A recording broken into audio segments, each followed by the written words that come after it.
இனிமே இதுக்கெல்லாம் சான்ஸே கிடையாது. இனிமே என்ன ஸ்டைல் தெரியுமா? என்னப்பா வண்டியில போயிட்டு இருக்கியா சார்? பரவாயில்ல சார், சொல்லுங்க சார், ஒன்னும் பிரச்சனை இல்லை சார். என்னங்க சொல்லுமா? இல்லங்க நீங்க ஏதோ வண்டியில, நீ சொல்லுமா இன்னைக்கு என்ன குழம்புங்கிற? டாக்டர் படத்துக்கு தானம்மா, போமா சிவகார்த்திகேயன் பாப்போமா அப்படின்னு ரொம்ப அசால்ட்டா, ரொம்ப கேஷுவல் ஆயிட்டோம். ஏன்னா நம்ம இப்ப எப்படி எக்ஸ்பீரியன்ஸ் ஆயிருக்கோம்னா, அப்படி அந்த தலையை சாச்சி தோலை நிமித்தி அப்படி அந்த இடையில அந்த செல்ல சொருவி அது கீழே விழாம பாத்துக்கிறதுக்கு கிட்டத்தட்ட 2-3 வருஷமா ட்ரைனிங் எடுத்துட்டோம். இன்னும் பயம்லாம் கிடையாது, செல்லு கீழே விழும் அப்படிங்கறதெல்லாம் போயிடுச்சு. ஏன்னா நம்ம ரொம்ப பிஸி, அப்படி இந்த உலகத்துக்கு நம்ம ரொம்ப முக்கியமான ஆளு, எனக்கு நிறைய வேலை இருக்குன்னு காட்ட ஆரம்பிச்சிட்டோம்.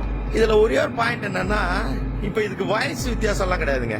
பெரியவங்களா இருக்கட்டும், சின்னவங்களா இருக்கட்டும், காலேஜ் பொண்ணுங்களா இருக்கட்டும், வேலைக்கு போற லேடிஸா இருக்கட்டும், 2 பிள்ளைங்களங்க. ஒண்ணு வந்து டேங்க்ல உட்கார்ந்துருக்கும், அதுவே அப்படியே அந்த இடத்துல உட்கார்ந்துருக்கும், நடுவுல ஒண்ணு உட்கார்ந்துருக்கும், பின்னாடி அந்த அம்மா உட்கார்ந்துருக்கும், கழுத்தை சாச்சிக்கிட்டு தோலை நிமித்திக்கிட்டு அவரு ஓட்டிக்கிட்டு இருப்பாரு. இந்த அம்மா அது கையில வச்சுட்டு இந்த செல்ல ஏதோ ஒண்ணு நோண்டிட்டு இருக்கும். இது எல்லாம் முந்தையெல்லாம் டேர்னிங்ல பண்ண மாட்டோம், சிக்னல்ல பண்ண மாட்டோம் அப்படின்லாம் இருந்துச்சு. இப்ப எல்லா இடத்துலயும் நாங்க ரொம்ப ரொம்ப ரொம்ப எக்ஸ்பீரியன்ஸ் ஆயிட்டோம். அது மாதிரி முந்தியெல்லாம் வந்து 2 வீலர்ல போறவங்க மட்டும்தான் பண்ணாங்க. இப்ப அப்படிலாம் கிடையாது. ஷேர் ஆட்டோ ஓட்டுறவங்களா இருக்கலாம், குட்டியான ஓட்டுறவங்களா இருக்கலாம், ஏன் சைக்கிள்ல போறவங்கள, எல்லாரும். பஸ் லாரி கொஞ்சம் கம்மியா தெரியுது எனக்கு, உங்களுக்கு எப்படின்னு தெரியல. ஆனா இப்ப லேட்டஸ்டா ஒண்ணு சேர்ந்துருக்கீங்க, பொக்லின் ஓட்டுறவங்களும் பேச ஆரம்பிச்சுட்டாங்க. என் கணக்குப்படி ஒரு 60% 70% இதுல போயிட்டே இருக்கு. முந்தியெல்லாம் இந்த 2 வீலர்ல சைடு ஸ்டாண்ட் போறவங்கள்ட்ட தப்பே அந்த சைடு ஸ்டாண்டு இல்லாட்டி ஒரு பெரியார் அந்த சைடு ஸ்டாண்ட் அப்படின்னு சொன்னீங்கன்னா அப்படியே கொஞ்சம் அப்படியே கருணையா அப்படியே நம்மள திரும்பி பார்த்து ரொம்ப தேங்க்ஸுங்கிற மாதிரி அந்த மூஞ்ச வச்சுப்பாங்க, இல்ல ஏதோ ஒரு கையாவது காட்டிட்டு போவாங்க.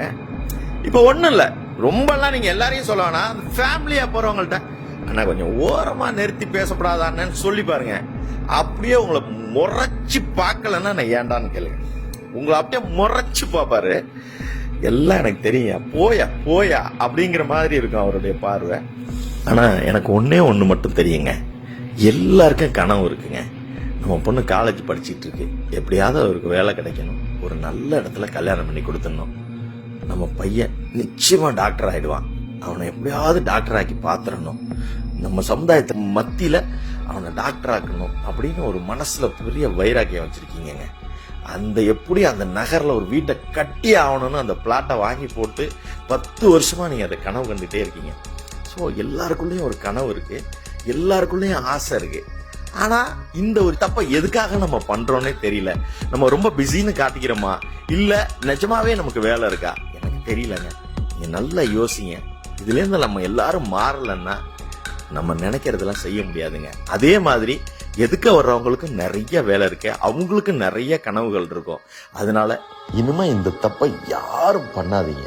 ஒரு 5 நிமிஷம் ஓரமா நின்று பேசுறதுனால நம்ம ஒன்றும் குறைஞ்சிட மாட்டாங்க. ஒரே ஒரு மொபைல் புதுசா வாங்கிட்டா ஓடி போய் டெம்பர் கிளாஸ் போடுற நமக்கு நம்ம உயிர் எவ்வளவு முக்கியம் தெரியாதாங்க. அரிது அரிது மானிடராதல் அரிது, மானிடராயினும் கூன் குருடு செவிடு பேடு நீங்கி பிறத்தல் அரிது. தயவு செஞ்சு நம்ம எல்லாரும் இதை மாத்திக்க